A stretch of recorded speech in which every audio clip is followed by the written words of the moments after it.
Good evening. My name is George Lemissurier, publisher of the Olympian, and tonight with our partner TCTV, we're talking with the 6 candidates for 3 positions on the Olympia City Council and with the 2 candidates for the position of mayor. This is the 3rd and final forum organized by the Olympian and TCTV for elections in Olympia, Tumwater, and Lacey. I'd like to give special thanks to Deborah Vinsel from TCTV and especially Mike Oakland from the Olympian for organizing these forums. So thank you for joining us here, the live audience in the Olympia Center, and to those of you joining us from home. The format tonight is simple. Each candidate will have 2 minutes for an opening statement, and then they will have 1 minute each to answer each question, and we'll rotate the order so each candidate has an opportunity to answer first or last or somewhere in the middle. And then we'll have final closing statements. So my job here is to ask the questions. The candidate's job is to speak eloquently. And your job is to listen and to not applaud or cheer any individual candidates' responses until the end of tonight's forum, which we'll have time to appropriately thank all of our candidates for their willingness to serve the community. So please make sure your cell phones are off, and we'll get right to the opening statements. I'm going to introduce the candidates first. On my far right is Dick Poost, and to his left is Stephen Buxbaum, the candidates for mayor. For council position 2, we have candidate Stephen Langer and Democritus Blantyre. For council position 3, we have Renda Strobe, and next to her, Nathaniel Jones. And for council position 7, Brian Tomlinson, and on my far left, Jim Cooper. So we'll start with the opening statement on my far right with Dick Poost. Tell us why you are running for your position, mayor or council, and what you think best qualifies you for the position. Well, Dick? I'm running, George, because it's just a continuation of the service I've put into the community for the last almost 50 years. For the last many years, I've been a broadcaster, and part of my job was serving the community, everything from giving school closures to being involved on various boards of charitable organizations in the community. I've been serving the community all my life, and I just want to continue that service, and being mayor is the ultimate. I want to serve this community and be the voice of Olympia, and I'm well qualified for the job. I have a degree in political science from St. Martin's University, was college then, and a long record of service in the community. And this is just another way to show my love for Olympia and to serve. Thank you, Dick. Stephen?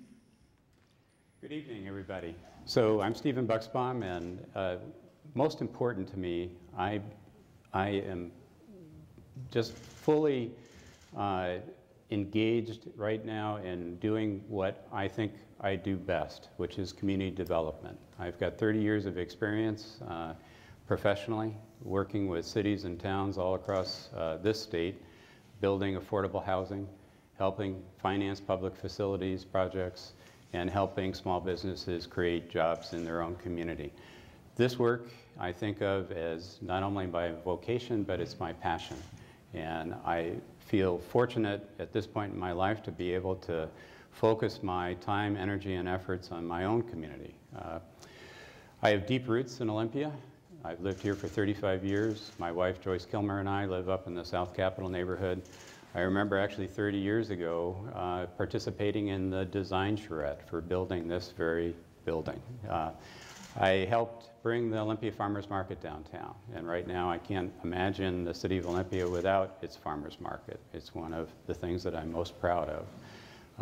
I'm very civically engaged in Olympia, from everything from working with Garden Raised Bounty, helping them with their capital program and building a farmhouse and training center for their youth programs. I used to be a board member on the Dispute Resolution Center. My deep roots in this community are things that I think personify who I am and what I'm about. And what I most want to do as your mayor in Olympia is build on this city's strengths, build on our future. It's tough times that we're facing, and I think I have the right kind of experience to help us be the best we can be. So I'm looking forward to this next step in my own career as mayor of Olympia. Thank you, Stephen. Steve. Yeah, thank you very much. I'm Steve Langer, and I'm a 30-year resident of the Olympia area.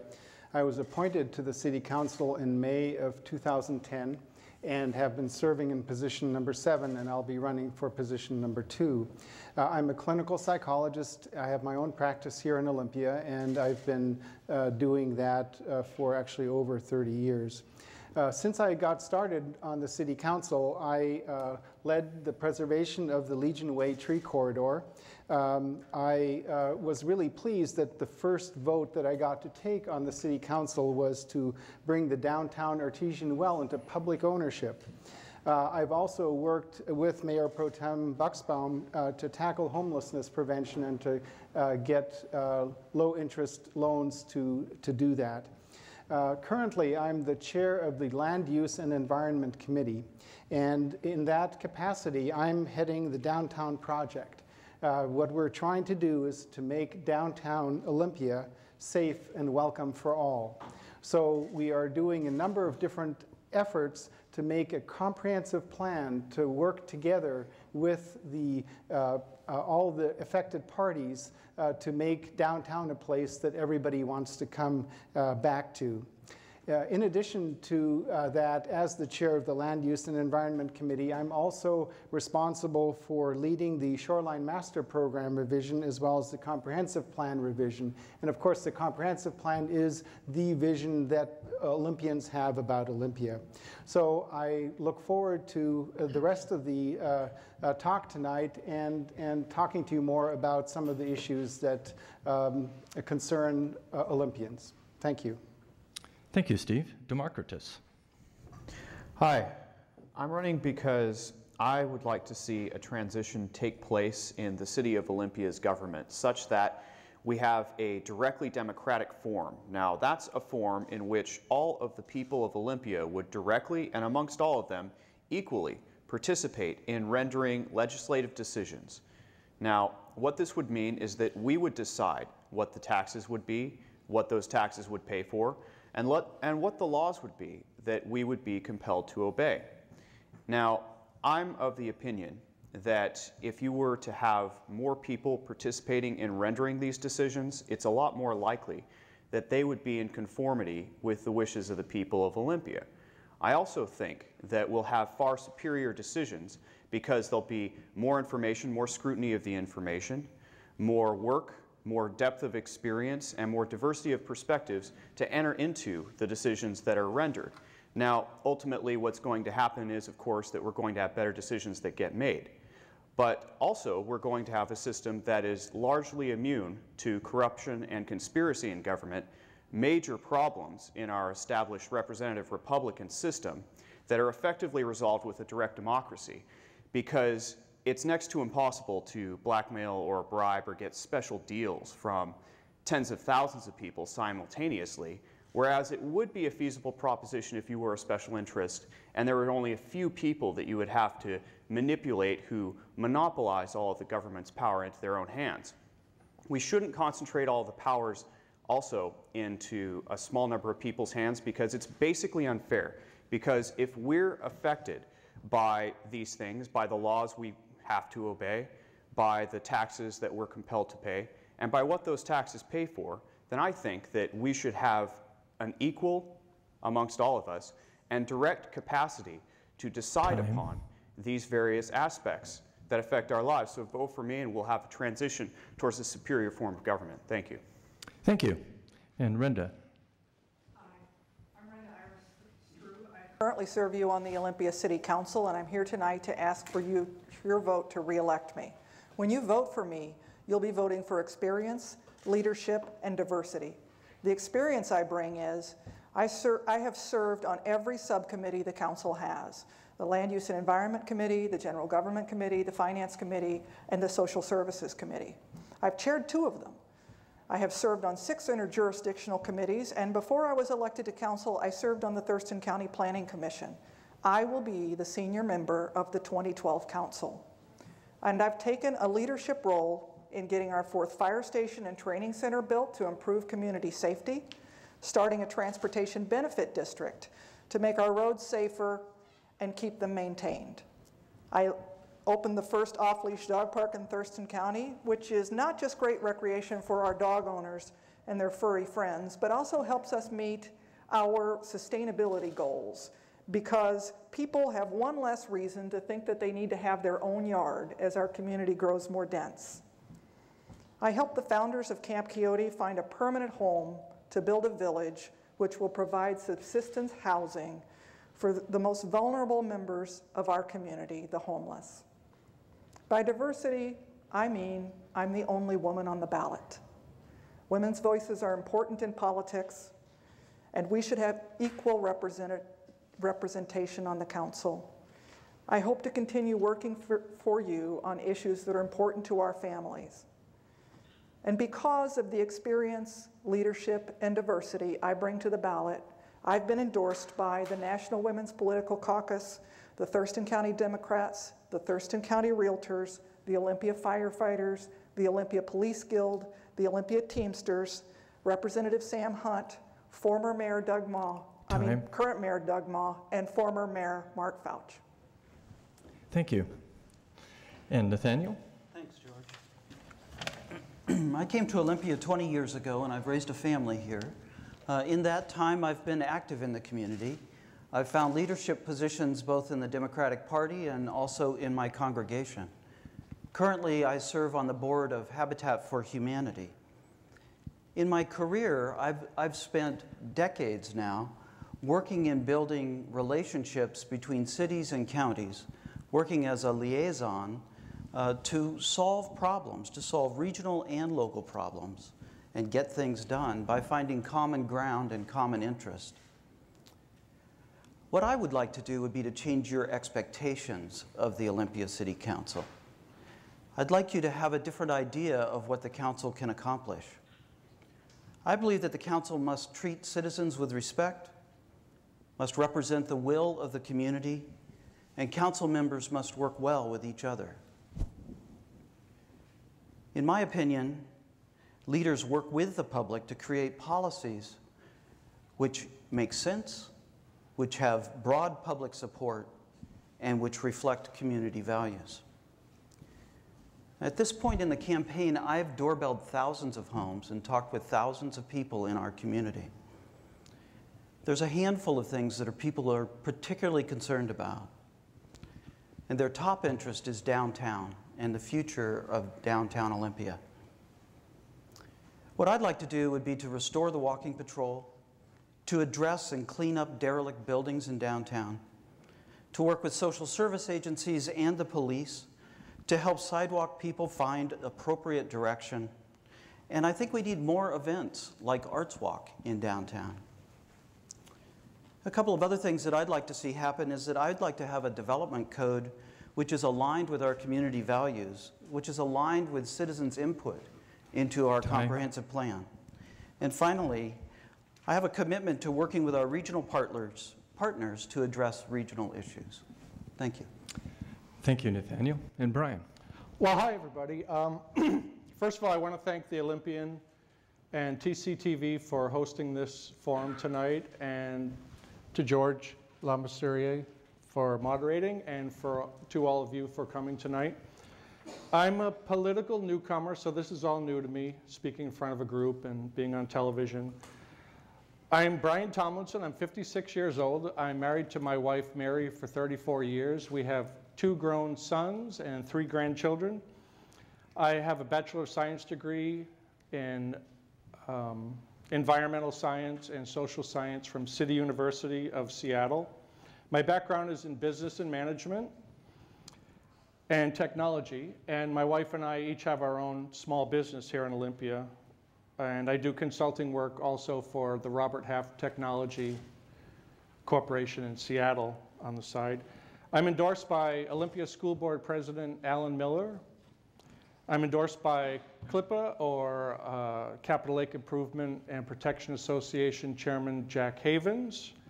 And I'm endorsed by hundreds of citizens throughout Olympia. And you can visit my Facebook page and see everyone there, their faces and profiles. They're real people. They're your neighbors. They're your friends. They're your coworkers from throughout the city. My priorities are city budgets, and that's going to be a real challenge for 2012, 2013. Economic recovery, which I'll probably be speaking more about later through the questions.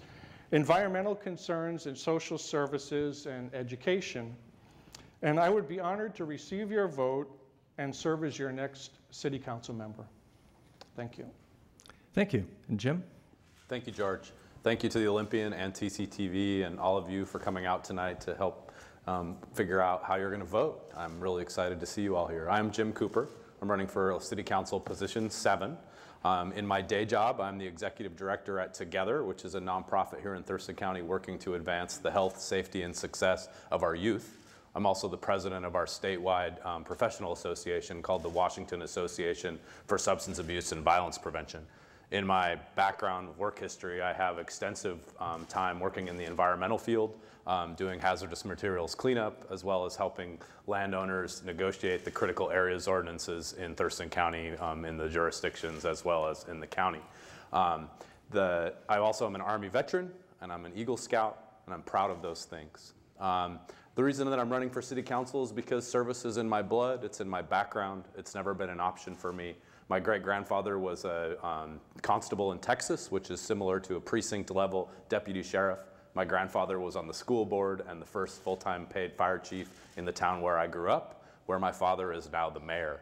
And so it's never been about politics, but it's been about serving your community and giving back to your community. And so that's why I'm running for City Council. A couple of my key priorities, I'd like to really create an environment where public input actually turns into public policy rather than infighting. I believe that we have a long way to go in our community in that regard. I also would like to see us work together at a much higher level regionally with our neighboring jurisdictions. I have a strong working relationship with most of the elected officials in Thurston County, and I think that there's opportunities like partnering on sanitation, parks, possibly police work, possibly fire service, to increase our level of service and maybe even save a little bit of money. If we can make our community a safer place, I think we should be trying to do that. So you can find out a whole bunch more on my website, electjimcooper.com, and I'd love to have your vote for City Council. Thank you. Thank you. All right, let's get right to the questions. And I want to remind you that if you want to ask a question, just fill out a piece of paper there at the back, and they'll be shuffled up to me. We'll start out right with a question from the public, and we'll start with Stephen Bucksbaum on the first question. What initiatives do you propose to make downtown Olympia feel more safe for visitors, customers, merchants, and residents? So when I was first elected to the council about 20 months ago, I made downtown a priority. I started meeting monthly with our downtown businesses and discussing from their perspective what things needed to start happening. One of the things that was on the table early on was trying to sort out some of the behaviors that absolutely need to be changed in order to make our downtown safe, welcoming, and a fun place to be. We started thinking about creating what's called an alcohol improvement area. I started working with our police chief to identify the steps that we needed to take in order to move in that direction. The challenge of working with chronic inebriants downtown is one of the things that I think is challenging in most cities our size. Time? Okay, 1 minute. It's a short time. Okay, Steve. Yes, thank you. Well, as I said earlier, I do want to make the downtown safe and welcoming for all. The first thing that we've done is collect data about who is downtown and what their needs are, because that's one of the things that we haven't really known. We're studying, looking at an alcohol impact area. We're working with the social service agencies, street-dependent people, police, shop owners and others in downtown currently to formulate a plan for downtown Olympia. And we are looking forward to continuing that work to get a comprehensive plan together that, rather than piecemealing it, will be a whole bunch of things together that we'll try out and see what works, and what doesn't work we'll stop doing and do something else, and things, of course, that work we'll keep doing, but in the context of a whole plan. Thank you. Democritus? Well, I want to paraphrase my answer to this question with this little caveat, you see. All the answers that I'm going to be giving to these questions are most likely going to be not exactly what policies I will necessarily manifest when I get inside the City Council, because ultimately the plan for the transition toward a directly democratic government that I envision will necessitate certain infrastructures, certain mechanisms that make a direct democracy function, through which the people of Olympia will control everything I do and everything I say while I'm inside the City Council to enable people to get practiced with direct democracy. But that being said, what I would contribute to an open, directly democratic dialogue with regards to how to solve this problem as a peer amongst all the people of Olympia is, let's have a renewal of an old system whereby somebody who is indigent has a means available to them to get apprenticed, and to find some good work for them so they can contribute to the economy and raise themselves up out of dire poverty. Thank you. Brenda? Since I joined the City Council, we've cut 52 full-time positions from the city in 4 years. 5 of those were police officers, and 2 of those police officers were our downtown walking patrol. I'd like to restore the walking patrol, and in addition, I'd like to partner with our social service agencies to take care of the people who are on the streets through no fault of their own, because they're mentally ill or they have alcohol addiction or chemical addiction. The police tell us that they cannot arrest their way out of the problem. They are begging us to do something different. And to fund that, I proposed a very small sales tax, 1/10 of 1%. That's a penny on $10. A third of that would go to the police. It raises $1.4 million a year, and the rest I wanted to use to partner with social service agencies to help people get off the streets. Thank you. Nathaniel? I guess I'd start by saying, George, that your question implies that downtown is unsafe, and I'd suggest that downtown has some discomfort, but I think that the level of safety is actually pretty good. I do have concerns about safety, but I think, actually, I agree with Brenda that restoring the walking patrol and helping our social service agencies address the needs of the folks downtown are critical to addressing the problems of downtown. I think it's unfortunate that that budget was cut and that it hasn't been restored up to this time. That's a priority for me.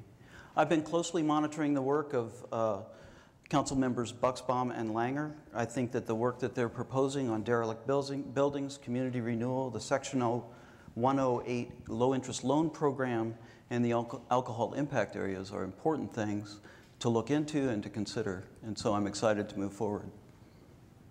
Thank you. Brian?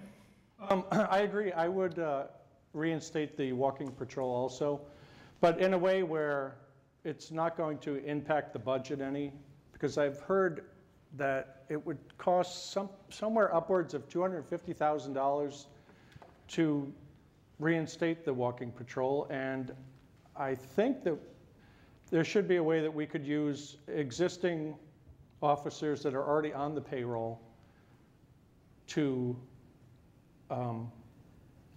man that station down there. Also, increased lighting for the alleyways and the darker areas down there would really be a boost to increasing visibility. And making downtown a family friendly place, so it'd be a place where you'd want to take your kids, and with grandmother friendly parking so that it's easy to park downtown, and it, rather than Time? driving people away, it will actually encourage people to come down and shop. Thank you. Jim? Thank you, George. I want to start out by quoting my wife, Thomasina. She says that Olympia is a diamond in the rough, and we just need to polish it up a little bit. And I think that's the case with downtown. I'd like to see the city, both law enforcement and the city government officials working with the social services a little bit more so that they can coordinate how we do things in downtown. I really, really like the downtown project that's happening right now. In fact, in my day job at Together, we have staff who are consulting with the city and with the bar owners on how that project can go better. And I'd like to see more things like that happening. But I do think that we're at a tipping point with public safety in our community, and if we don't find the resources to support our law enforcement, we're going to have a lot bigger problems. The chief of police will tell you that he can't implement the public safety portion of the comprehensive plan unless he has 10 more police officers, so not 2, 10. And we have that much more need in our social service sector as well. So we need to figure out a way to work with less and do more. And unfortunately, everything I say tonight's going to cost money. So, Thank you. Dick? Well, I don't think these are some great ideas. Only a minute, so I'll just give you an example. I was downtown not too long ago. I saw 2 young people, a boy and a girl, with sleeping bags, bed down right on the curb at 9 o'clock in the morning and fall asleep. I asked the police chief what could be done about this, and he said absolutely nothing. What they were doing is not illegal as long as you're sleeping 6 feet or farther away from a building.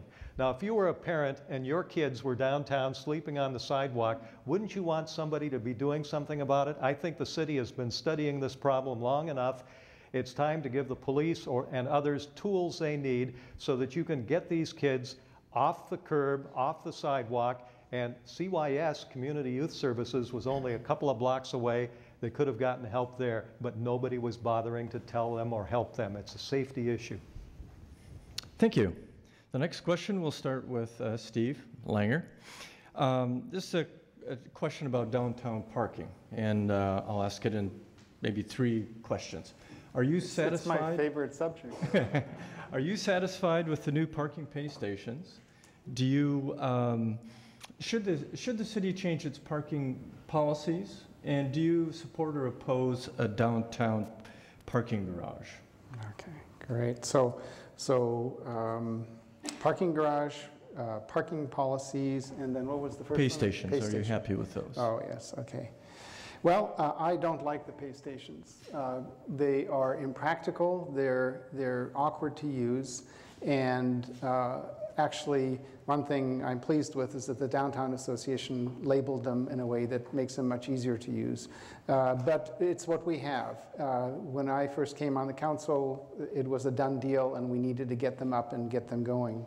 I do think that our parking policies are okay. We have solved the problem of chain parking of people who work downtown so that people who want to come downtown and shop have a place to park. I also believe that at this point there's no way in heck we can afford a parking garage. It costs something like $30,000 per space to build a parking garage, and we just don't have that kind of money right now. Time. Thank you. Democritus? Well, I really strongly dislike the downtown parking pay stations, and the main reason why is not because I drive a car. It's because almost 99%, probably around 99% of the people of Olympia don't want these things and have been in strong opposition to them since the beginning. And they're still in strong opposition to it. Why is it there? It really upsets me to see a government passing policies that are contrary to the wishes of its citizens. That should not happen. And with the kind of changes that I'm going to bring about, that sort of thing is not going to happen. And if we want a parking garage, we're going to be able to get it. But not just in general, we're going to be able to figure out the details with regards to what kind of garage we want, what the characteristics of it are, how it's going to be paid for. We should be the ones making these decisions because it's our city. Thank you. Brenda. When I first joined council, I looked favorably upon building a parking garage downtown, but no longer. I don't see us doing that within the next decade, maybe 2 decades. We have to dig our way out of this hole once the economy turns around. And we have so many people who are in dire straits that parking garage would be well down on my list of priorities. I voted against the parking meters downtown. I lost that vote. The council spent $750,000 to buy them. They're there. I have to work with the city to make sure that they work best for everybody. I did ask for a review at, I think, the 9-month, maybe the 1-year point after they'd gone in.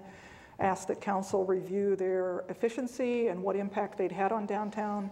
And actually the numbers that we got back showed that downtown business tax collections, which is the only measure we have improved since the parking meters went in. And downtown businesses are split on whether they want them or love them or hate them. Thank you. Nathaniel. Well, I think that the recent changes in the meters have made them better, but I think they still need work. I think there's still confusion.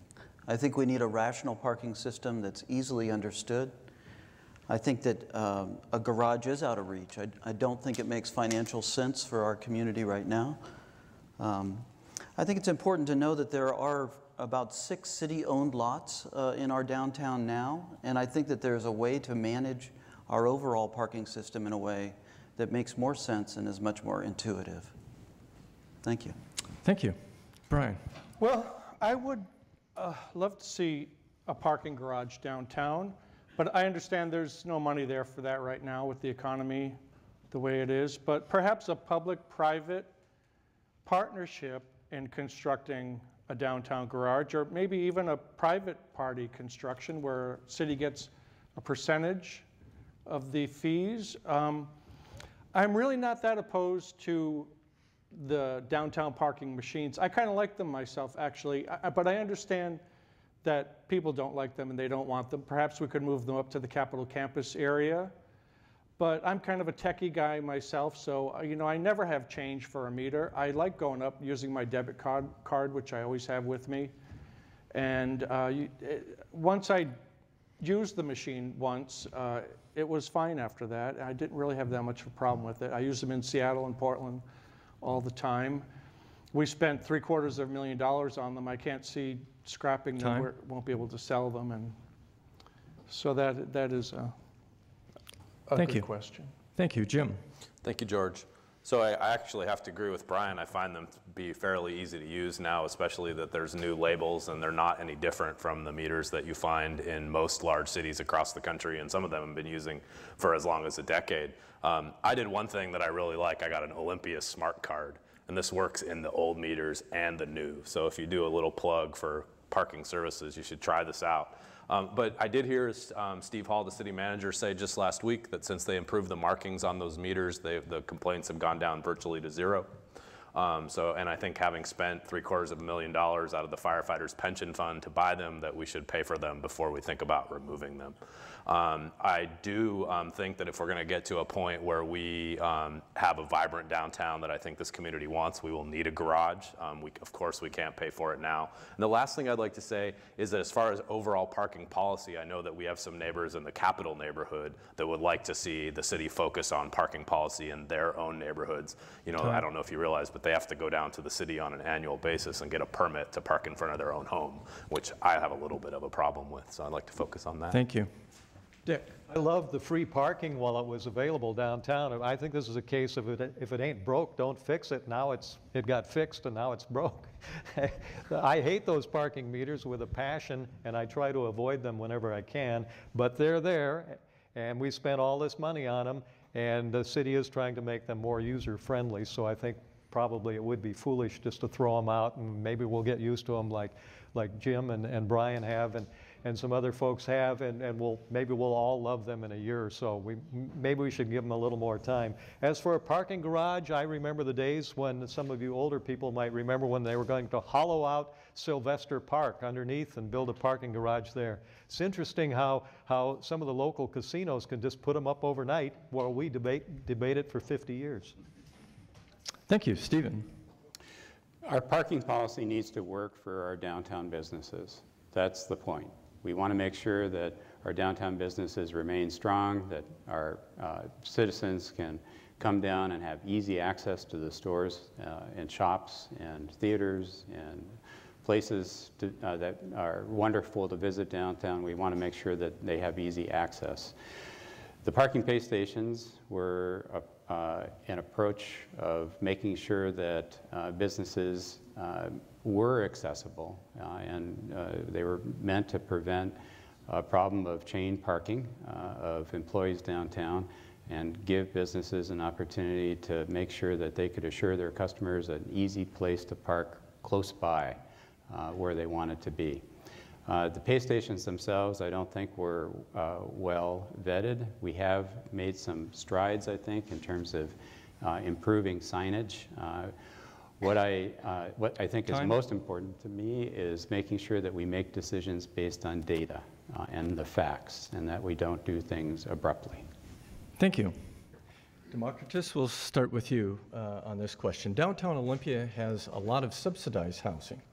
And for years and years, the city has talked about creating more market rate housing downtown, and yet nothing has yet materialized. So do you think the city should abandon its goal of trying to create market rate housing?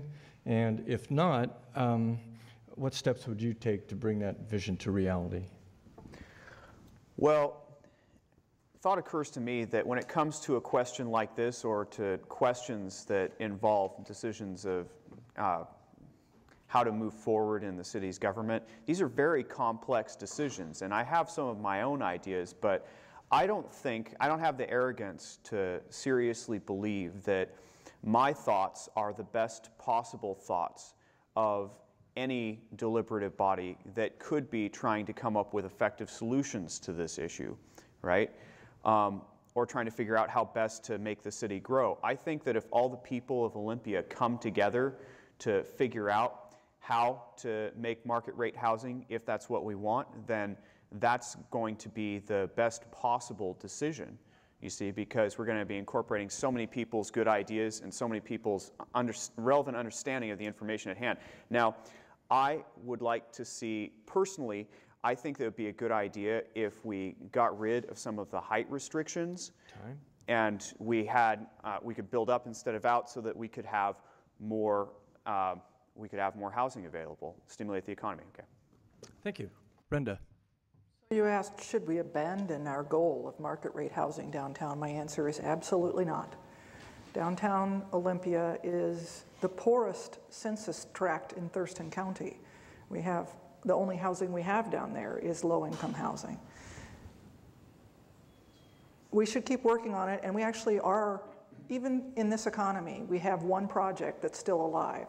And it's the property that the city owned that was a parking lot behind Olympia. It still can be used as a parking lot, but we entered into a partnership with a developer who planned to put market rate condos and apartments there. They fell victim to the economy, as did almost every builder in the country.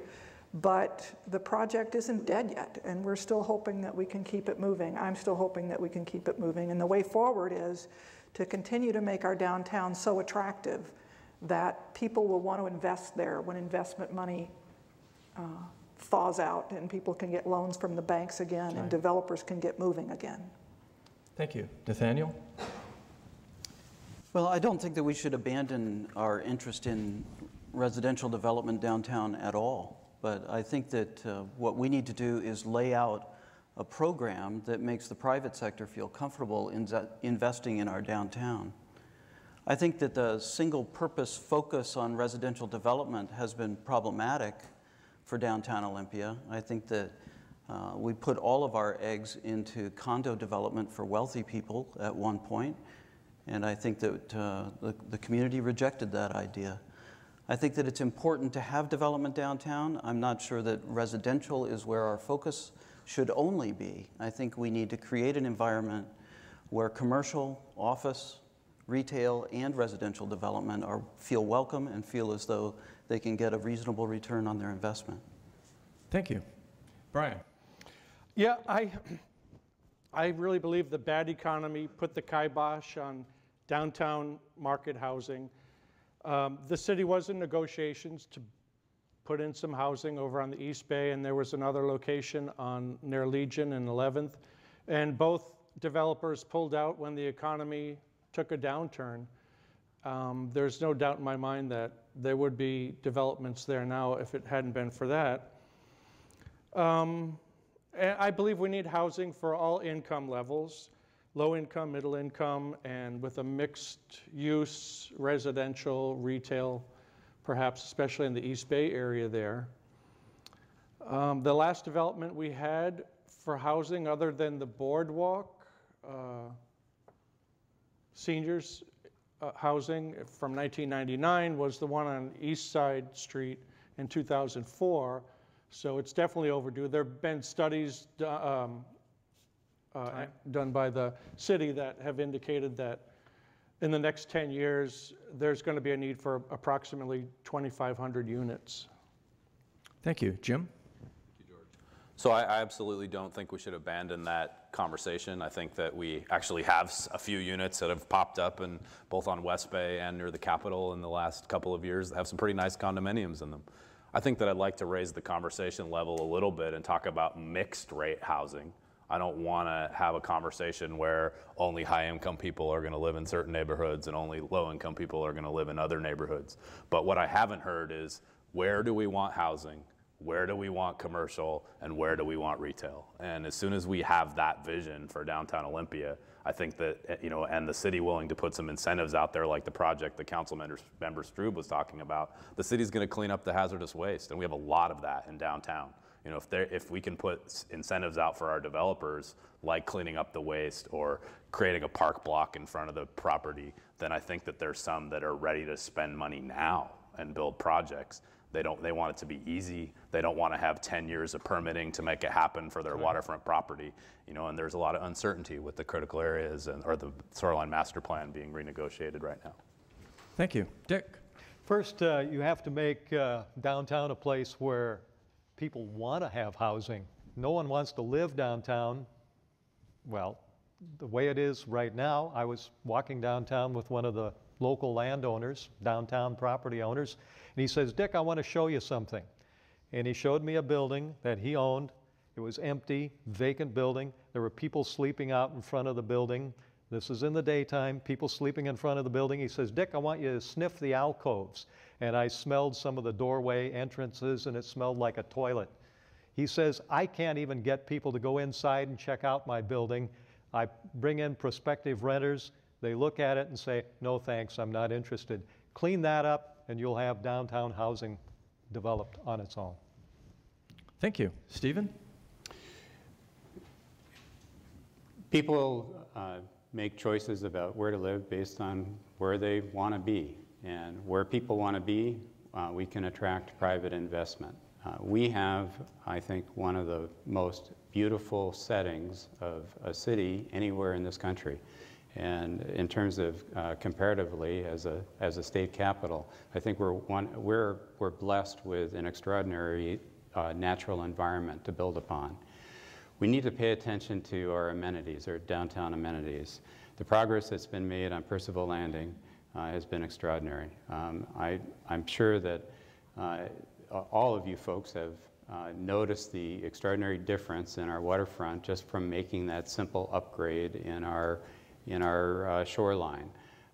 We can make our downtown absolutely beautiful by paying attention to just very simple things of building on amenities, making sure that we have a accessible waterfront where people want to spend time, making sure that we're supporting our local businesses and keeping them thriving, and Olympia is, I think we all need to remember, Thurston County's downtown. It's not a mall. No mall has a waterfront like our downtown Olympia does. Time's up. Thank you. Steve. Yes, thank you. I really agree that having market rate housing and, as Jim said, mixed rate housing is a great idea for Olympia. On the other hand, I don't think we can force people into building downtown, and I think that that developers are business people like anybody else, and they will try to pencil it out and see if it makes sense to build downtown. And so I think our obligation as the city is not to make people build downtown or try to force the issue, but rather to create the kind of amenities downtown that people will want to build downtown. At this point, all the incentives are towards greenfield development on the edge of town, and really the incentives that builders have are not for building downtown. So I think as a city council, the policy we can affect is making downtown, Percival Landing, the other areas around downtown as nice as possible. Then they will come and they will build. Thank you. We'll start with Renda for this question. While we understand that the future of Capitol Lake is ultimately a state decision, the City of Olympia will have some input, if not influence. So do you support keeping Capitol Lake as a lake or converting it to an estuary? I support keeping it as a lake. I look forward to working with our state legislators, who all three of them have sponsored a bill to tell the state to manage Capitol Lake as a lake.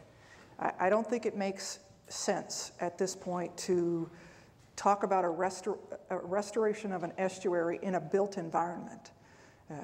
To return it to what it was, it had a 2,000-foot opening once. To return it to that 2,000-foot opening would mean we would have to buy all the buildings down there, tear out the isthmus, dredge everything out.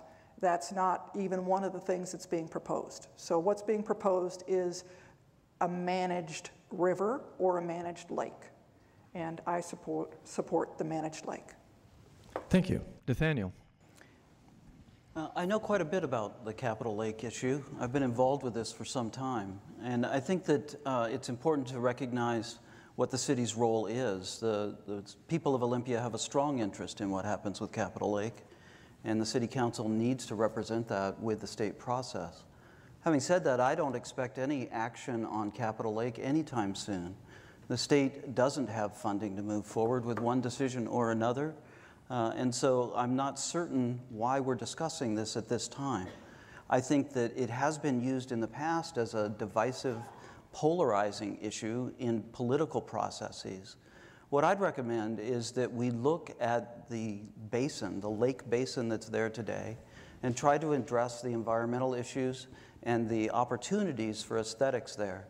My own personal recommendation would be that we look strongly at having a beautiful reflecting pond and a free-flowing river. But at this point, I think that there's a lot more of discussion to be had on this issue. Thank you. Brian. Well, I'm for the lake. I didn't really know one way or the other lake estuary until I went to the CLIPA website, the Capitol Lake Improvement and Protection Association at savecapitollake.org. And they've got all the data there. You can read the white letter and the reports and analysis.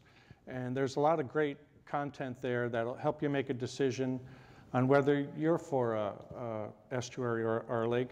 And I've heard it said that the City of Olympia really has nothing to do with it, that it's the legislature's discretion as to what happens to it. But actually, the city has always been influential in what happens at Capitol Lake. In fact, it was initially proposed in 1939 by the mayor and a legislator to turn it into a lake. It took quite a while, until 1951, in fact, to turn it into a lake.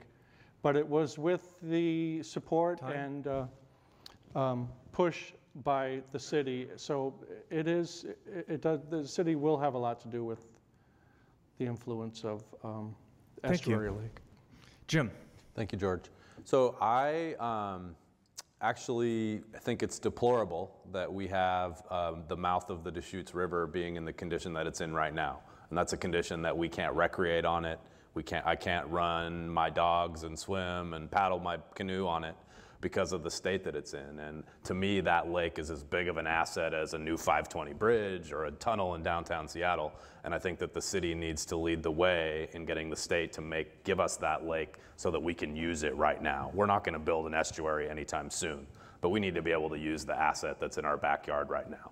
And then when we get to a point where we might have money to change it or make it better, I think we should look at some of the engineering feats in urban areas around the world with rivers that flow out into large bodies of water that flow freely and still have amazing reflecting pools and commerce and all of those things happening. But we're never going to have the Hamahama Reservoir or estuary in our urban environment. And I guess I object to the question being either or. Thank you. Dick? No, it absolutely has to stay a lake. That's one of the most beautiful assets Olympia has, and especially at the state capitol, we want to keep it there. I was talking to my 94-year-old mother who remembers when it was an estuary. She describes it as a stinky, ugly-looking place. Well, let's not turn it back into that. If we turned it back into an estuary, we'd be creating problems for the Port of Olympia, for the yacht club. All that silt would run down there. We'd probably destroy the yacht club and not have shipping anymore. Keep it a lake. It's a great asset. Let's not destroy it, please. Thank you. Stephen? Well, once again, I think I'll reinforce what some of us have said already. This is potentially a polarizing issue. We've got a body of water right now that has fencing all the way around it. We don't have any access to it. There's an invasive species. The New Zealand mud snail is in the water. None of us can take advantage of that extraordinarily important part of our waterfront. So first things first, we need to work with the state to solve that issue. Dredging has to happen whether we want a lake or whether we want an estuary. The state is absolutely clear that they don't have the money to do the dredging right now. They're making the initial investment in the permitting, which is going to take anywhere from 3 to 5 years. So we're going to be in this situation for some time.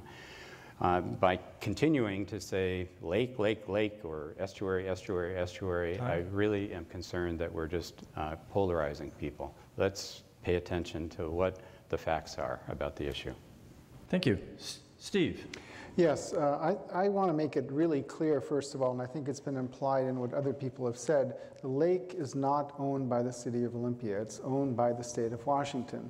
And insofar as it is owned by the state of Washington, I believe, as a city council member, my responsibility is to make sure that the interests of the city of Olympia are well represented in whatever decision is being made. We have a downtown to protect from flooding. We have an invasive species, actually several invasive species that are in the lake currently. There are a number of things that we need to manage regardless of if it's going to be a lake or an estuary. So I don't think as a city council member it's in my place to make that decision, but it's certainly my place to represent the interests of the city in dealing with that asset and in doing what we can to make it useful to the citizens again. Thank you. Democritus. Well, as I see it, it's not so easy to come up with some kind of solution that's going to maximize the virtues of an environmental approach and an approach that involves appreciating the aesthetic features and the economic benefits that result from the lake, you see. And given that it's such a difficult decision as to how to approach addressing this whole issue, I would like to see the maximum amount of thought and work go into thinking about how to deal with what the future is going to be with regards to the Capitol Lake. And it's true that it is under the control, under the jurisdiction of the state of Washington, but the city of Olympia does have some capacity to influence that decision. And we would want it to be an influence that is a product of synergy amongst all the groups coming together and talking. Thank you. Okay, Nathaniel, we'll start with you on this question. What's your vision for the Isthmus property? Well, I think that the citizens have been clear in submitting a petition to the city asking for an Isthmus Park. And I think that the city now has moved forward, I know that the city has, to put the Isthmus Park into their park plan. Having said that, at this point, that area has not been well defined in that planning process, and I think there's an opportunity for a community conversation about just what we want there. My own opinion is that another flat, grassy lawn is probably not the best outcome. I'm interested in something that is more of a destination, something that's a lot more dynamic, but is low scale and pedestrian oriented. Thank you. Brian. Well, excuse me. It's not so much my vision, I don't think, but the community's vision.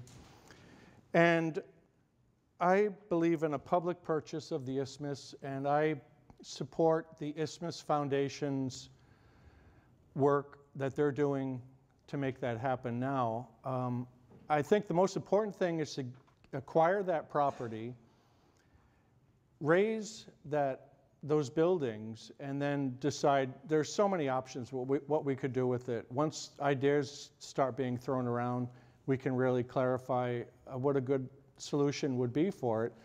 But it was up for auction in March with the bidding starting at $2 million. I think that when it was purchased, it was the combined $3 million purchase. That the economy the way it is, I think it could be purchased for a very low amount. I mean, $2 million today is not very much at all. And we've already got to start with the money from the county, and it's something we can definitely do. Thank you. Jim? Thank you, George. I see the Isthmus as a regional asset. When I stand down near the lake, I think of that as being the gateway to Thurston County and the Deschutes River corridor. And I think that we need to look at projects. I support the park, and I'd support a park that sort of capitalizes on that environmental beauty and natural resources in that area that connects it to a corridor going up the river to the newly developed Deschutes, to the newly developed brewery and those kinds of things. But that's going to take working with Tumwater and the county and the Port of Olympia to make that vision a reality. And the last thing I want to see is a grassy knoll there. We need to have an active park. My thought would be something that has an amphitheater that brings professional musicians into downtown Olympia. It would be pretty amazing, and you wouldn't bother anyone because there's no one living right there. So. Thank you. Dick? Well, I think the public spoke a couple of years ago and said that they didn't want heavy development down there, and I've met with some of the folks who want to put a park in that Isthmus area. And I hope it doesn't take too long because the area is really deteriorating quickly. I remember when the Capitol Center building was built, it was Olympia's first real skyscraper. Well, it died, and it's time for it to go. We need to get, as soon as possible, something put in there so it doesn't become Olympia's blight. My only concern is that that's a major thoroughfare. I have a few safety concerns. And I don't think one big lawn is the answer, but there are exciting things, I'm sure, for that area, and people are working on it right now, and I would like to support the people that are working to put a park on the Isthmus. Thank you. Stephen? One of our keys to downtown development is having a beautiful, accessible waterfront. The Isthmus needs to be cleaned up. We need to work, I think, on a regional basis to make it one of our features of downtown Olympia. Again, I'll point to the success that we've had with renovation of Percival Landing. We need to continue to take advantage of our beautiful natural setting by enhancing the connections between places that people want to spend time. There should be a way to walk and bike from Priest Point Park all the way around East Bay and up through the Port Peninsula and down Percival Landing and through the Isthmus and either go to the brewery or out to West Bay. The Isthmus is an important feature of our downtown. We should take the time to develop it right. We need to clean it up as soon as possible. The derelict buildings on the isthmus are inhibiting, I think, obtaining the vision that we all have for a beautiful capital. Thank you. Steve? Yes, I think I definitely support the vision of having a park on the isthmus. We recently had a workshop, a placemaking workshop for the city of Olympia, and one of the notions in the placemaking workshop about making, in my opinion, the isthmus a really useful, wonderful place is to have at least 10 interesting things that people can do down there. So I look forward to having a public plaza. I look forward to having food carts or other kinds of food and drink carts that people have. The fountain is already there. There are a number of things that I think we need to put into that area to attract people and make it a centerpiece of revitalizing downtown. Thank you, Steve. Democritus? Well, I would like, I have my own ideas, of course, but I would like to see the best possible future for the isthmus, and that can come about when all of the good ideas that all of us in Olympia have come together, and with my platform, that can be accomplished. That being said, I'd like to mention what some of my ideas are that I think are worthwhile to pursue. I think that it's wise to build up instead of building out when we have development, because what this does is it makes it so that there's not sprawl. And when I look at that 10-story building over there, I see a huge opportunity, because what we could do is we could have all kinds of pedestrian walkways and bikeways that connect all of the parks together with that skyscraper. We could have a plaza on the top of that building that looks out. Imagine the view right there. You see, there's all kinds of great possibilities that are just outside thinking in conventional terms. Thank you. Brenda? Oh, the isthmus. Talk about a divisive word. I've been through it with the isthmus. I'm the only one up here who has. And I'd like to tell you about my experience with that, but I don't have time in a minute. I wrote about it on my website, posted about it just today. You can go there and read it, renda.com. I've committed to a park on the isthmus, and I want to work in a public-private partnership to get that done. It will be expensive. Buying all those buildings, tearing them down, creating something in their space, several millions of dollars. So either there will have to be a serious community effort digging in to raise the private funds, or we'll have to raise taxes to raise the public funds. What I want to do on the isthmus is whatever we can agree on. Thank you. We'll start with Brian on this question. So, other than the ongoing challenge to keep the city's budget in balance, in your opinion, what is the greatest challenge facing the city of Olympia, and what would you do to meet that challenge? Well, that's a great question. Other than the budget, economic recovery through infrastructure rebuilding. Right now there's a proposal that's going to be on the ballot in February for a nearly $1 million bond levy proposal by the Olympia School District to build a new school, a new middle school on the southeast quadrant of the city, and an upgrade and remodeling of almost all the schools in the Olympia School District. I think that would be a great boost to the economy, and I'd like to see yes votes on both of those. But in addition to that, I would like to propose a Buy Olympian Act, you know, sort of like the Buy American Act of the 1930s. Time. Thank you. You We'll talk about that more later. Okay, thank you. I want to Jim. hear more about that. So. Can you repeat the question, George? Yes, other than getting the city's budget in balance, what is the greatest challenge facing the city, and how would you meet that challenge? Okay, thank you, George. You know, I think that Olympia's biggest challenge right now is the image that we have both in our community and outside of Olympia of what Olympia is. And I think that it's tarnished, and I think that we need to spend some time focusing on publicizing how great a place this is in a way that will make people want to visit here from all over the state, all over the country, and possibly all over the world. I think this is a great place. That's why I chose to move here and raise my family here.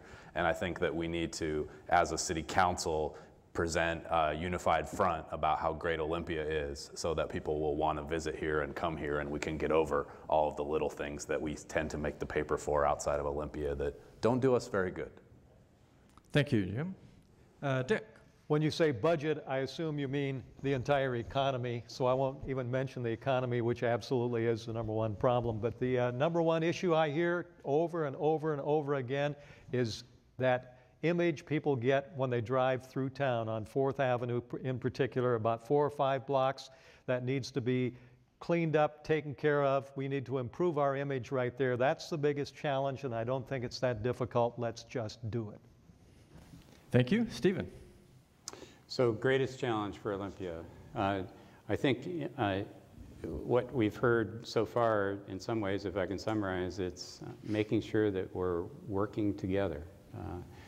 We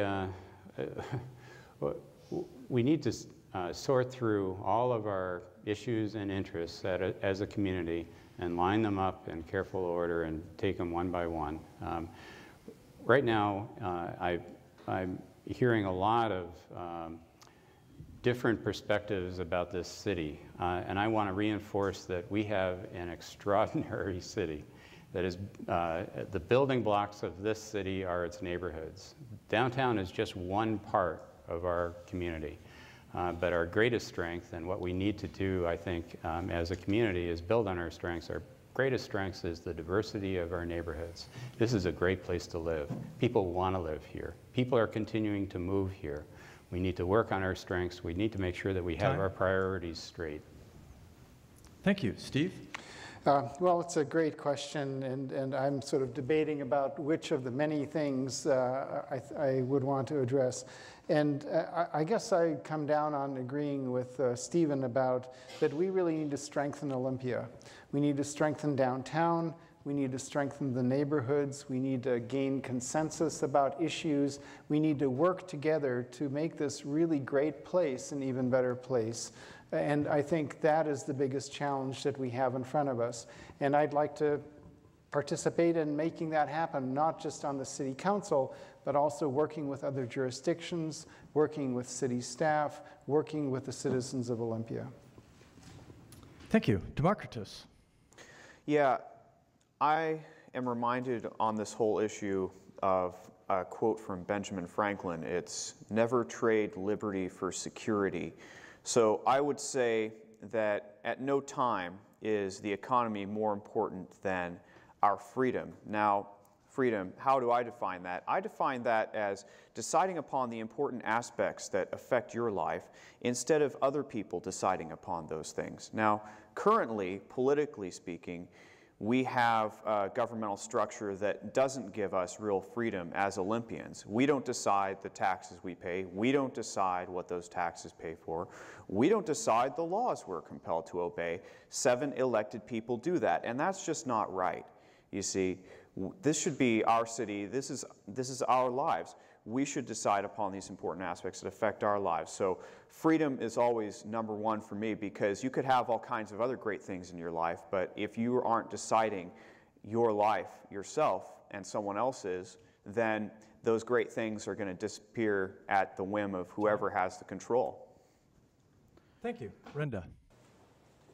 Well, it's hard to talk about anything without talking about the budget, but since that's your rule, I'll forge ahead.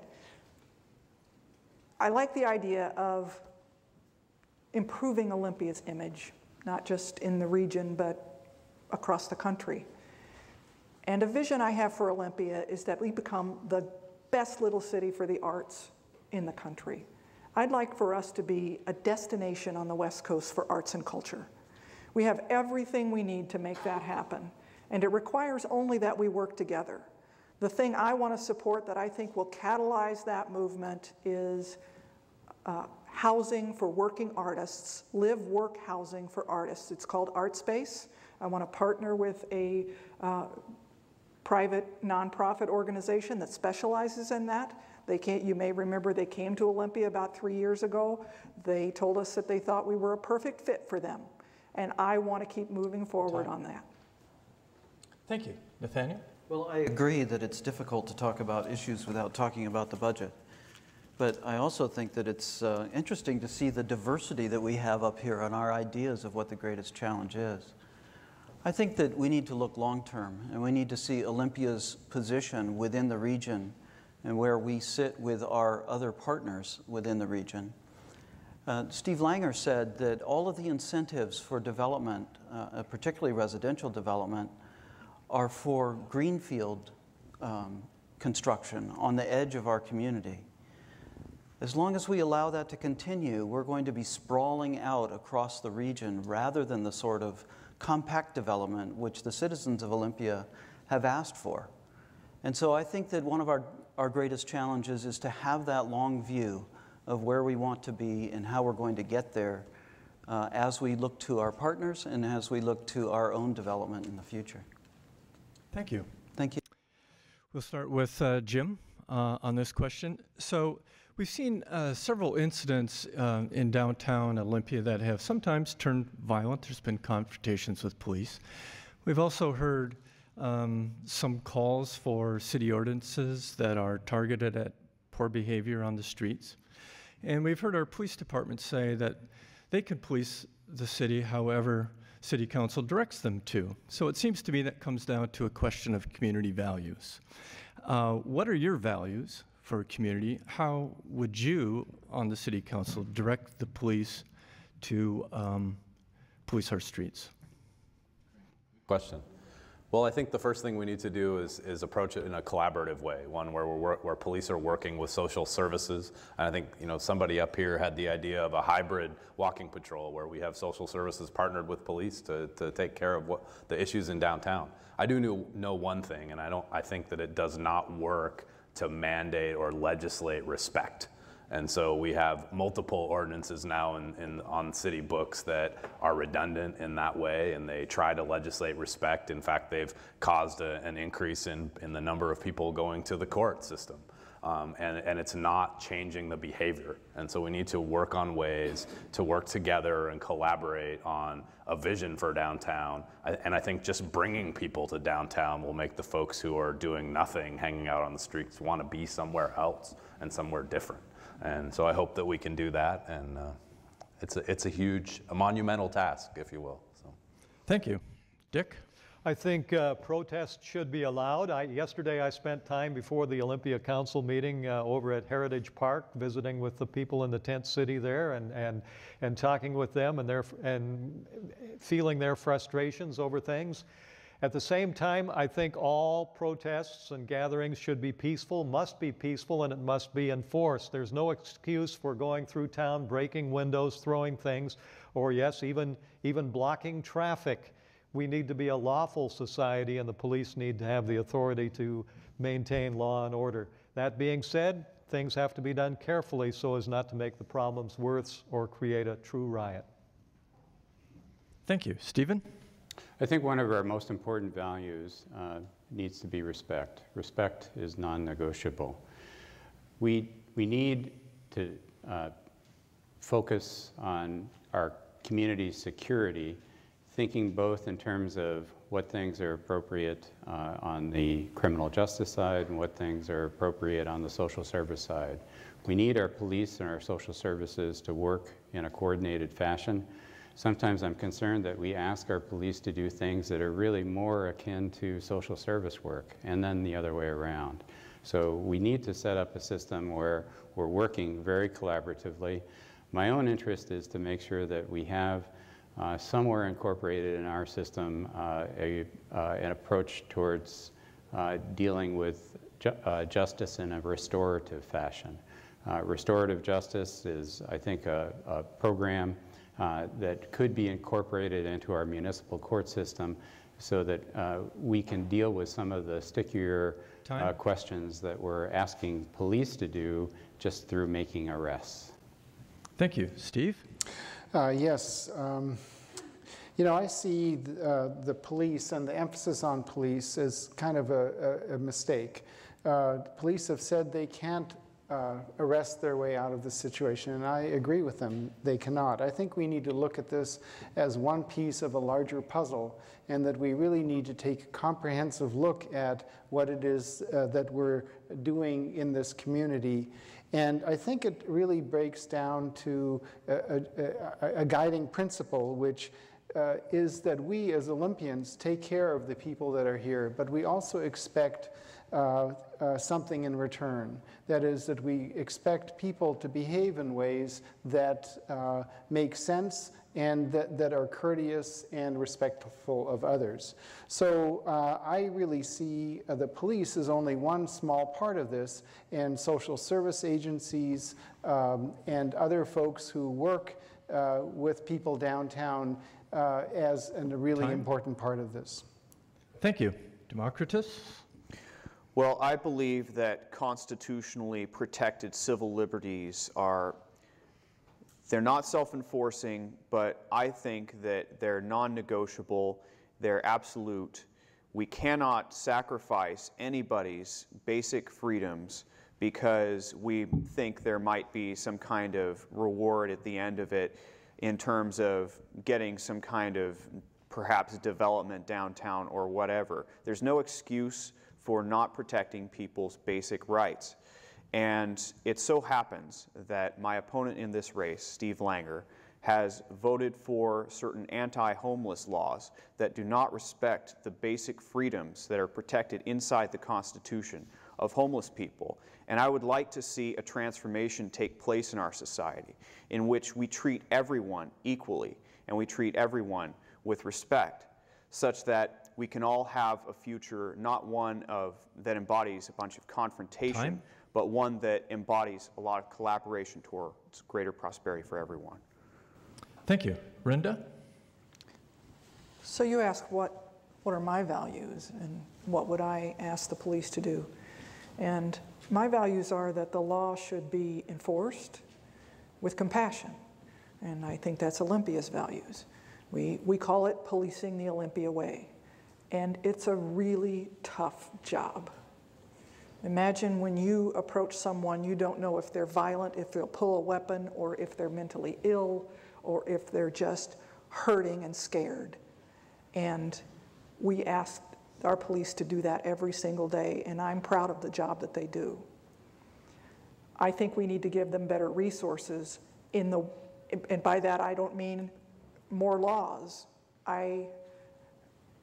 When I hear a story about somebody sleeping on a sidewalk, I don't just think, what about the business that's being infringed upon? I think, how desperate must that person be that lying their head down on a sidewalk on a busy street seems like a good option? Thank you. Nathaniel?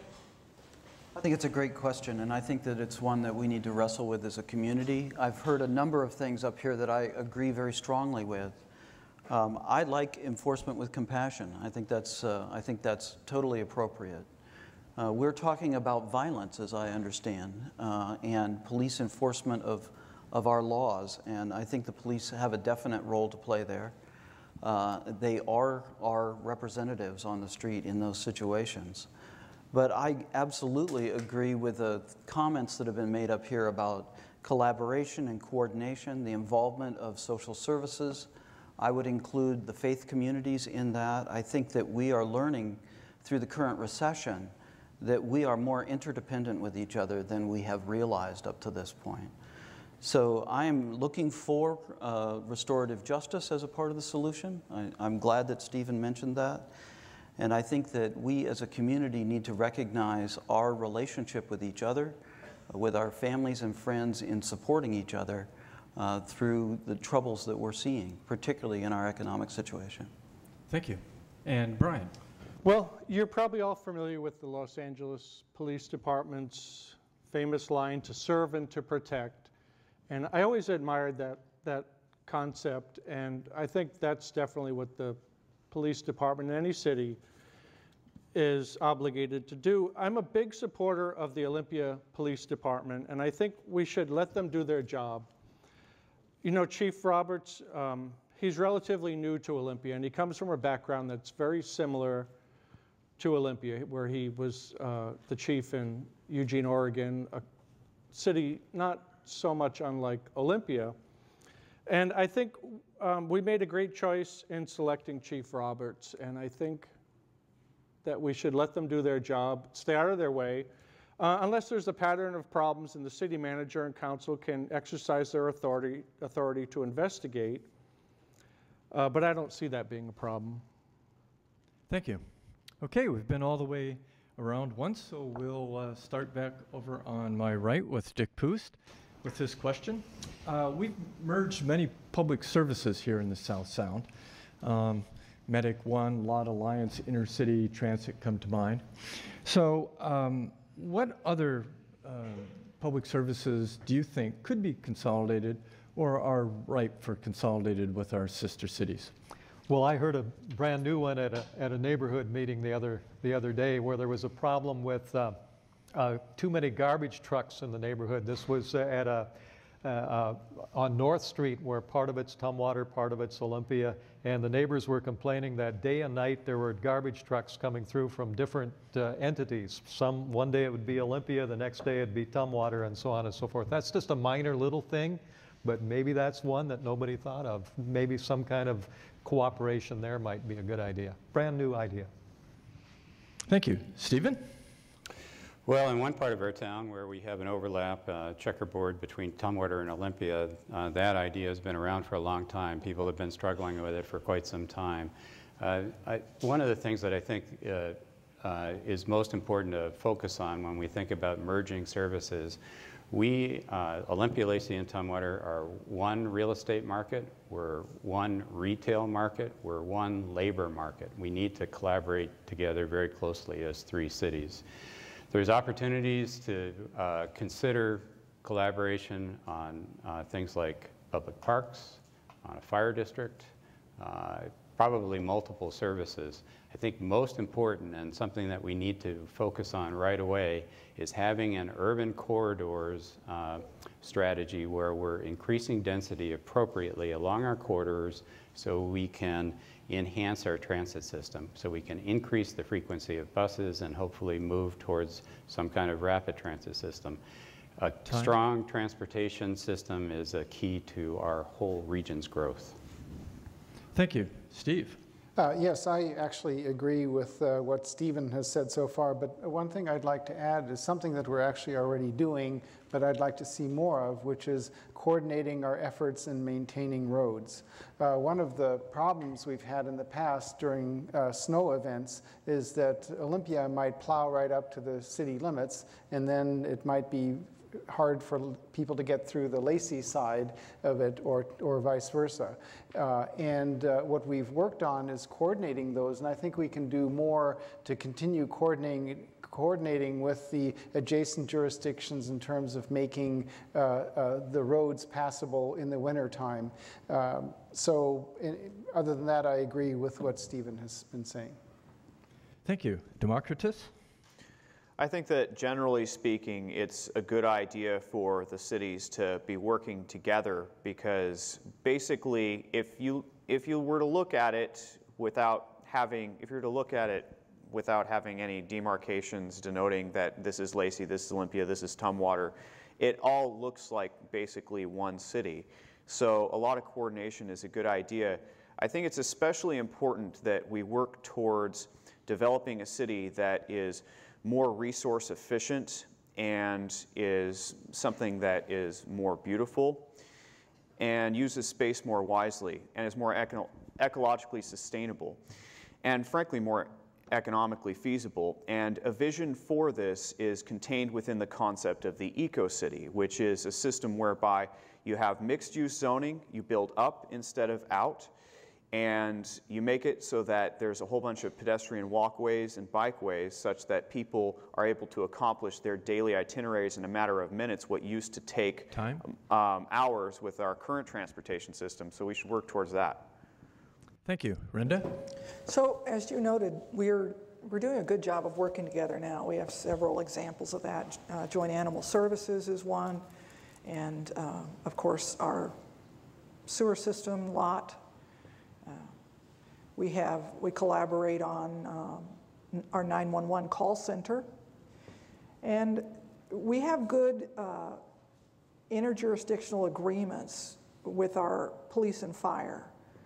And when there's a fire in Tumwater, if it's really close to the Olympia boundary and far enough away from the Tumwater station, we'll respond, and vice versa. And likewise with Lacey. So I think the thing that makes the most sense for consolidation next would be to look at a regional fire authority. That will require a lot of collaboration and working out a lot of details, because each of us has a different approach to fire safety, or not fire safety, but we run our departments differently. But I think we could get there if we worked at it. Thank you. Nathaniel? I think that there's strong motivations to move forward with our challenges from a regional perspective. I've spent about 25 years working in regional transportation planning.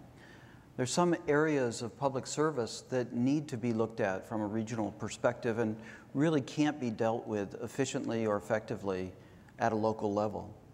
Some other examples other than transportation is watershed planning. I think that's strongly needed in this county. Resource management. We have some experience with regional water planning and coordination at a regional level with that. Yes, parks, fire, sanitation, growth management, these are all areas where we need to be looking at our challenges from a regional perspective. And I believe that we can do that and still represent our community values in that process.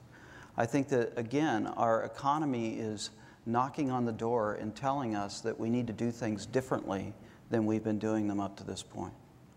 Thank you. Brian? Yes, as Renda pointed out, we have regional use with LOT and the 911 dispatch and the library system, Timberland Library, and the bus system, and the animal control. And I think it's worth looking at parks. Regional park systems, similar to Pierce County, they have an excellent system that perhaps could be used as a model. Last night it was mentioned at City Council that the capital facilities plan, which looks out over the next 3 or 4 or 5 years, that the Parks Department funding fell short about $1.5 million. They were allocating $500,000 to that, and the Parks Director pointed out that what was planned for in the capital facilities plan was going to cost $2 million. So it's well short of that. So there are going to have to be some massive cuts there, and I don't know how you would do that. So I think a regional parks system could be a good solution. Thank you. Jim? I think the exciting thing about this economic state we're in is it's forcing us to have these conversations about how we can work better together. But I don't want the economy and money to be the reason that we merge a bunch of services, because it's government and you always know it's going to cost more than you think in the beginning. But I do think that if we can increase public safety and increase the level of service for our communities, we should explore every option possible. I've been saying since the beginning of this campaign that we should form the Regional Fire Authority Planning Committee. I live in the neighborhood that Dick was talking about, where a sanitation truck comes in every single day. There's one day a month where 5 trucks go through our neighborhood.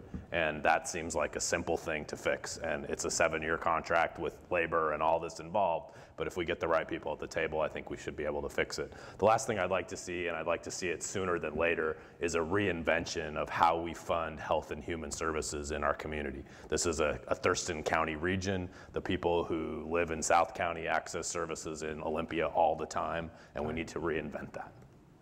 Okay, thank you. We'll start with Stephen on this question. So City Manager Steve Hall said that he's looking at layoffs and perhaps dipping into city reserves to balance to make the 2012 budget, but he's even more concerned about 2013. So do you support raising property taxes to spare cutting city services, or what is your solution to the budget situation? Well, first, I think that it's very important that we not surprise people with anything. I think that we'll see our manager's proposed budget in, well, let's see, October 26th, I believe, is when it'll first be introduced. I don't think that we're looking at deep cuts in terms of personnel in 2012, but 2013 is of great concern. So one of the things that I think that we need to start a dialogue about immediately is the trade-offs between raising property tax or sales tax and the consequences of the alternative, which is cutting deeper into services. I think part of this is a regional issue. I would like to collaborate very directly with Thurston County to consider use of the criminal justice sales tax to address some of our social service and community security needs. I do think that we need to have a discussion about property tax, but again, I am not in favor of doing anything that's imposed upon people. Time. I want to make sure that we consult with people before we make those decisions. Thank you. Steve? Yeah, can you ask the question again? I just want to make sure I'm addressing it. The 2013 budget looks to be even more concerned than the 2012 budget. So other than raising property taxes, what is your solution to the budget situation? Well, I think that we keep bumping into this, and actually since I've been on city council, it's been an all cuts budget. And I think that we really need to, as a community, talk to each other really seriously about what we want and have that discussion about what the trade-off is between having to continue to cut and what it is that we're cutting and what that means to the community versus raising taxes, either property taxes or sales taxes. And I think that we should start that discussion as soon as possible because 2013 is just around the corner. 2012 doesn't look too bad at this point, given that we've already we already recognize the situation we're in, but we do need to have that community conversation about raising taxes versus further cuts. Thank you. Democritus? Well, here's something that a lot of people probably don't know about the United States dollar, which is the kind of currency that the City Council's budget is dependent upon.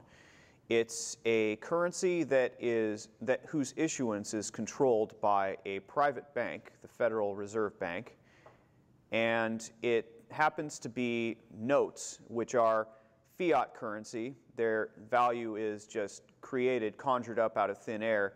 There is nothing tangible that corresponds to the given currency that's there. Instead, they just run the printing press, and so it's no surprise that there's inflation. It's no surprise that there's going to be economic catastrophe when you have such a situation, as absurd as it is, that we're living in right now. So to get at this problem effectively, I don't think it's to keep going along on the Federal Reserve Bank's ride. Instead, what we need to do is we need to come up with some kind of alternative currency. Thank you. Brenda? I do support raising property taxes to avoid cutting further jobs from the city. I want to be really clear about this. I can't do that. I can't raise your taxes. Only you can raise your taxes.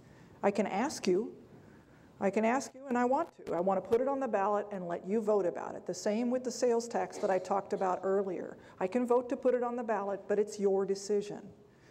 Our city employees didn't get cost of living raises the last 2 years. And for the last those 2 years, the cost of living index was slightly negative, 0.6 and 0.7% each year. This past year, the cost of living came back with a vengeance, 3.7%, it jumped.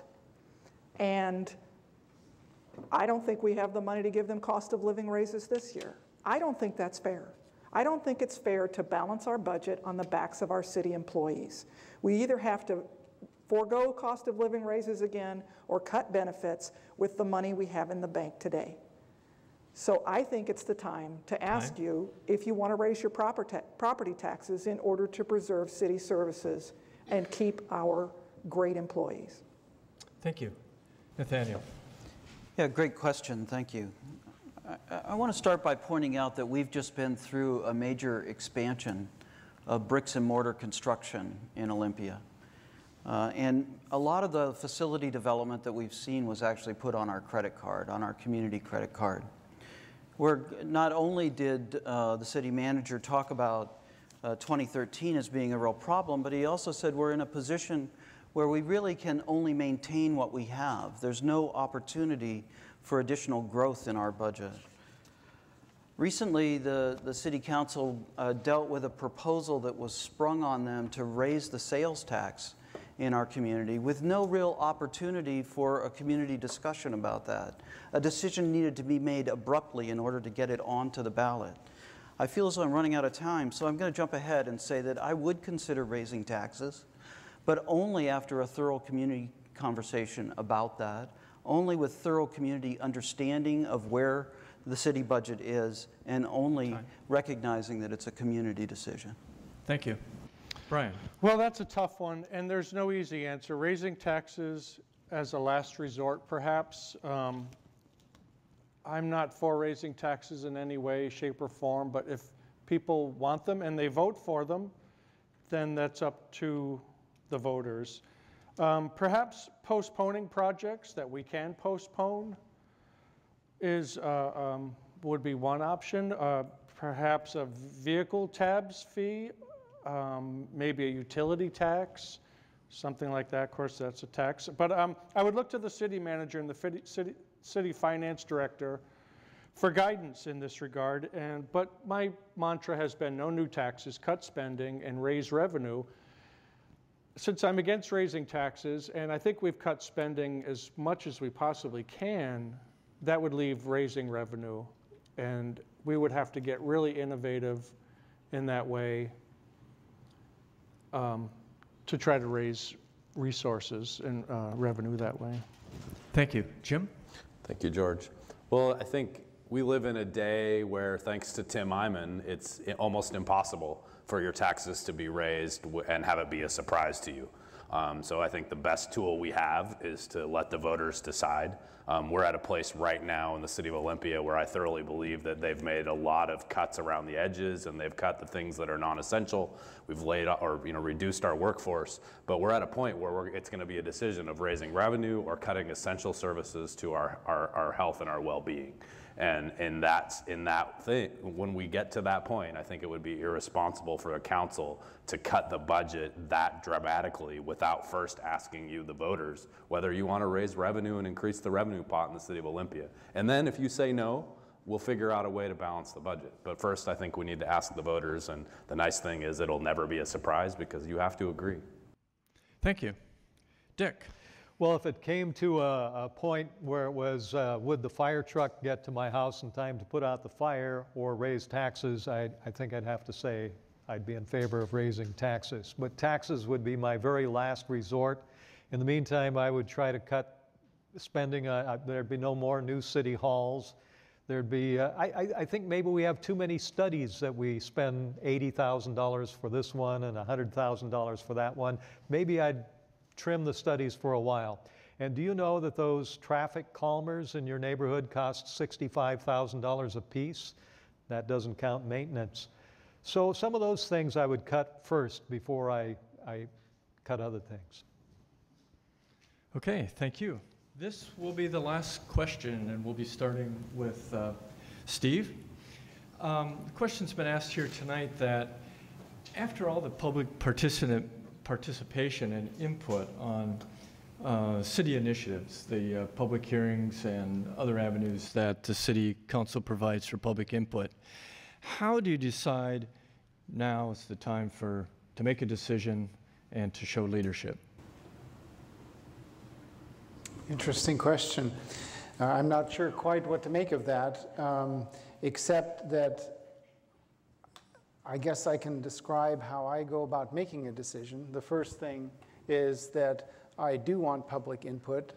I also want good data, hard data, that tells us what it is that we're dealing with and what's actually going on, as well as people's opinions about it. And then once we have that information out there, we look at what we need to do about it and give that task to the city staff, and then get that information back, and then as a city council decide what's the best route to take. And if needed, it may make sense to consult with other jurisdictions and other affected parties. But in any case, I think one of the things that I think we need to be careful of and be really aware of is to treat each other with respect and make sure that everyone is aware of what's happening, and it's a very transparent process. Thank you. Democritus? Could you repeat the question, please?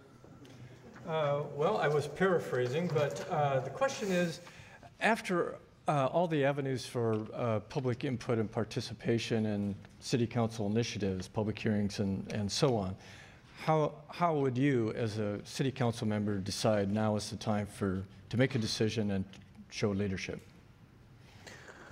Well, what I plan on doing is making it so that there's the right kind of leadership that we need, you see. There shouldn't be an artificial kind of leadership that concentrates power into people's hands based off of the fact that they may have found themselves within the fortunate position to be within a body that concentrates government into its own hands and monopolizes it. You see, I think instead that we should have a form of leadership that is based exclusively upon the virtuousness of the people's ideas. And any power that people have to affect public policy comes from the support that they receive from other peers in an open, directly democratic, deliberative process. I would also like to see it be the case that we establish the various mechanisms that enable a direct democracy to function. These would be used to control everything I say and everything I do in the capacity of a city council member, so that all the people of Olympia could make me into their avatar and control in a directly democratic fashion 1/7 of the city council's power. Thank you. Brenda? How I make decisions depends entirely upon the issue. Sometimes I see a problem, I see the solution, and I go right at it. And an example of that was when the people from Camp Quixote came and said, we need a permanent home, we need a champion. And I said, I'm the one. And I started working to collaborate with other people to find the solution. Sometimes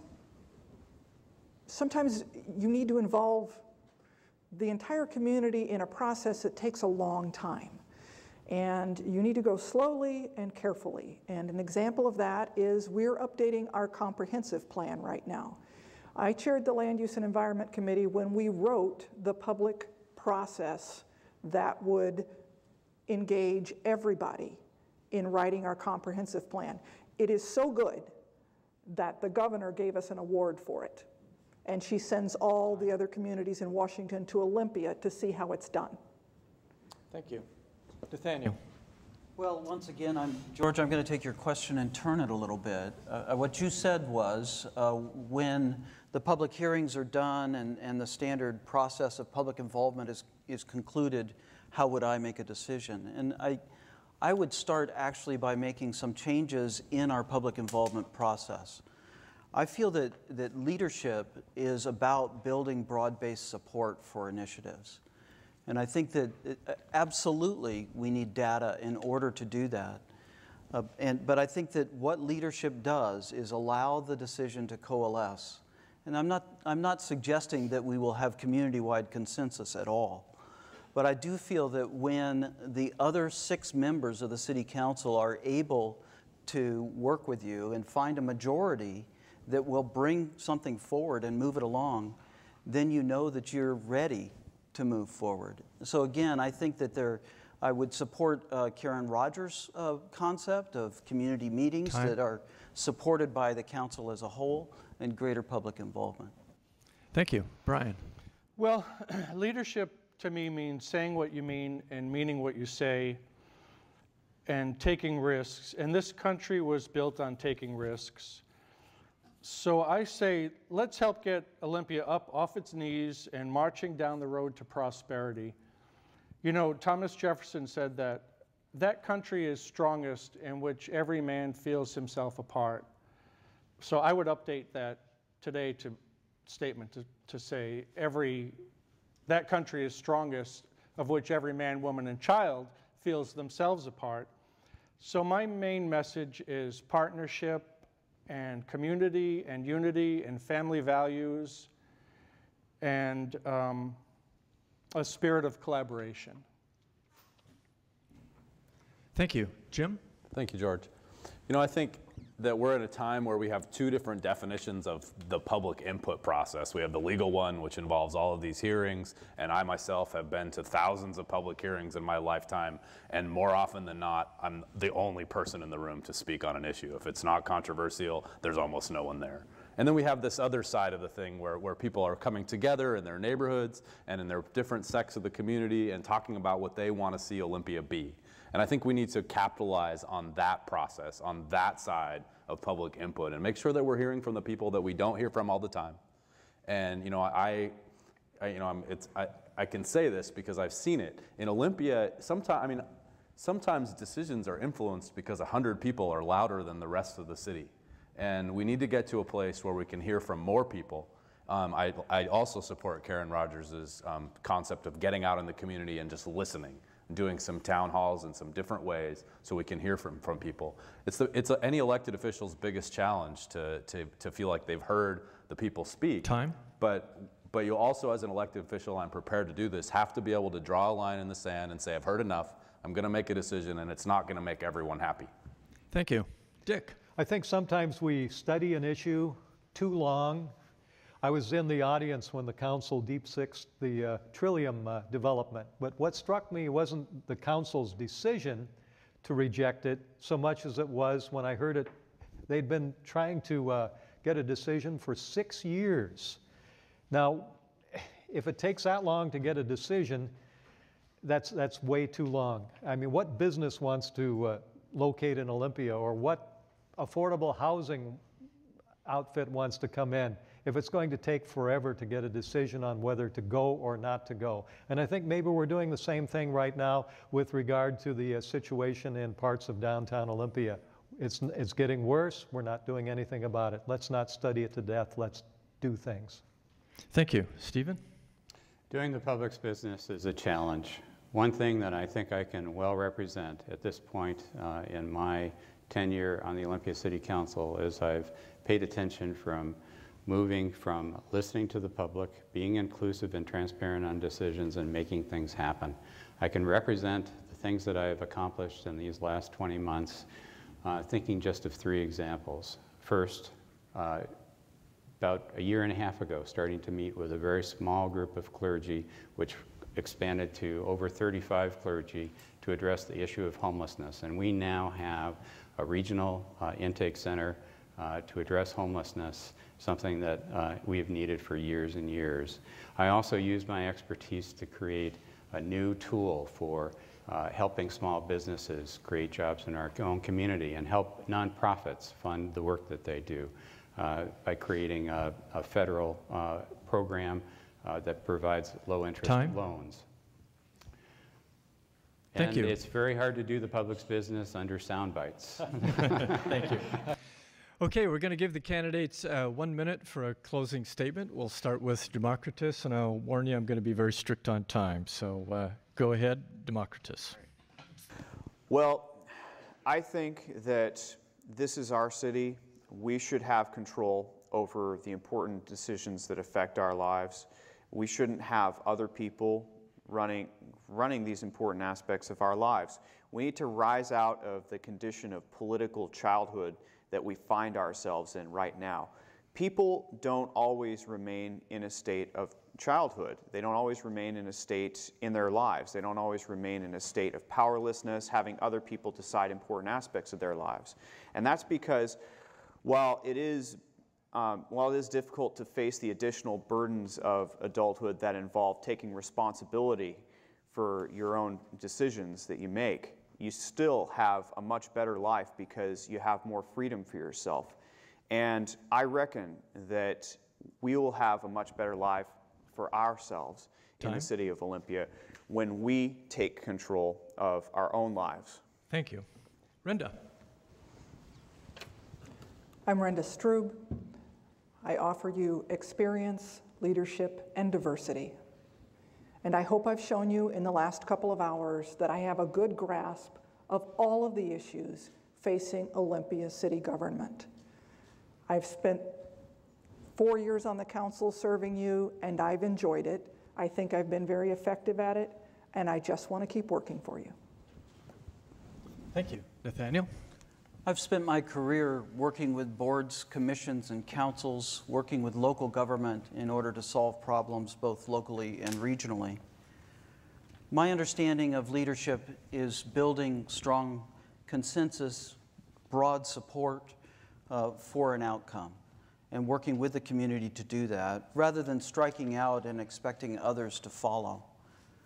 I've talked with members of our community, and there's a handful of things that people are anxious to see us do. There's a strong interest in restoring downtown and making it safe and welcoming for all. We value our local small businesses and we choose to support them. We need regional cooperation to address critical issues. We're a city of neighborhoods, and there's a sense that we're missing an opportunity in using our neighborhoods. And we want a community where problems are actually addressed and we're able to move forward. I'd like to take that on, and I'd like your support in doing that. Time. I'd appreciate your vote. Thank you. Thank you.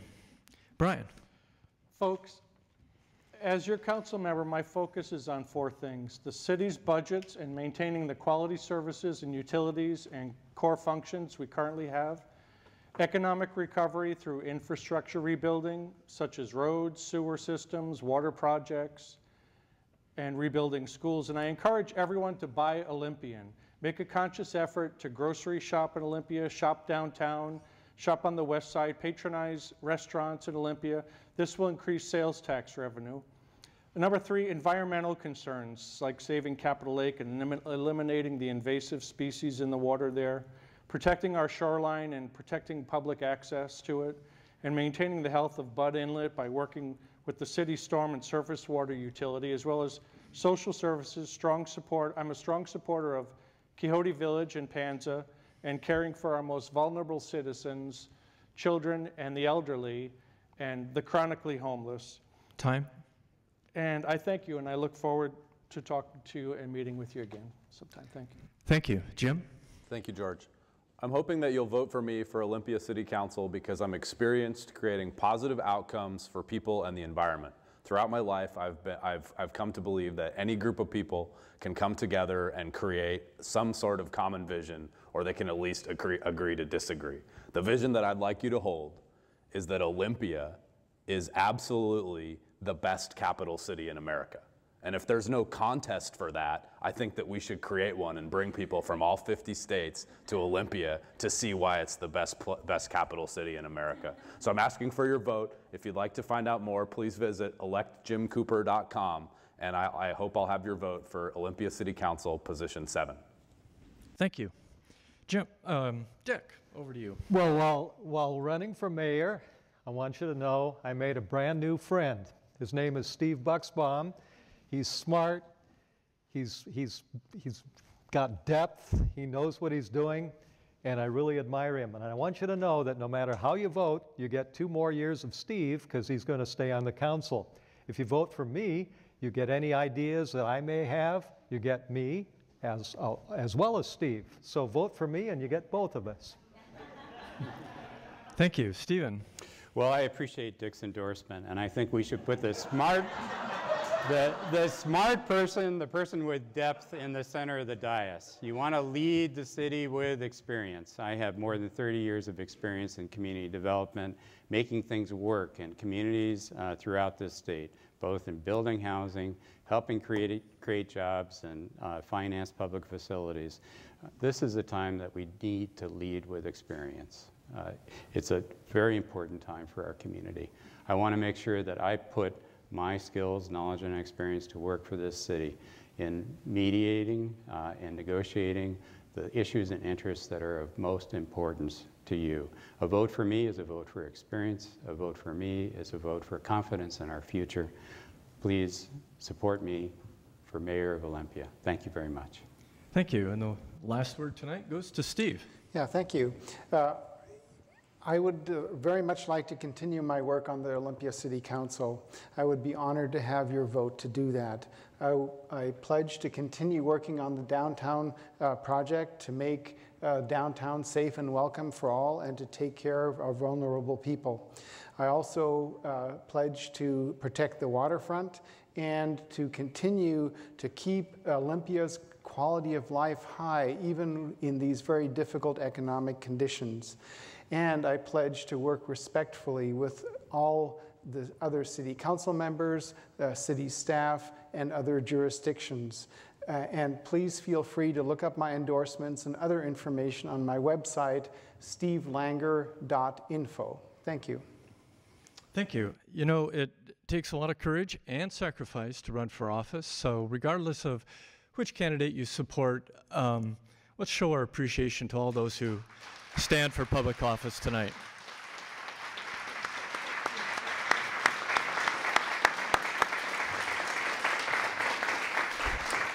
The ballots went out today, so I urge all of you and everyone at home to be sure to vote, because these local elections are you're electing the people that sometimes most directly affect your daily lives. So be sure and get out and vote.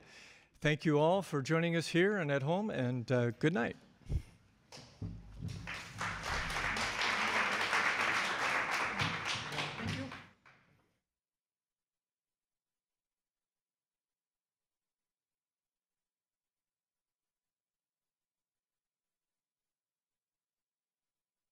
Thank you.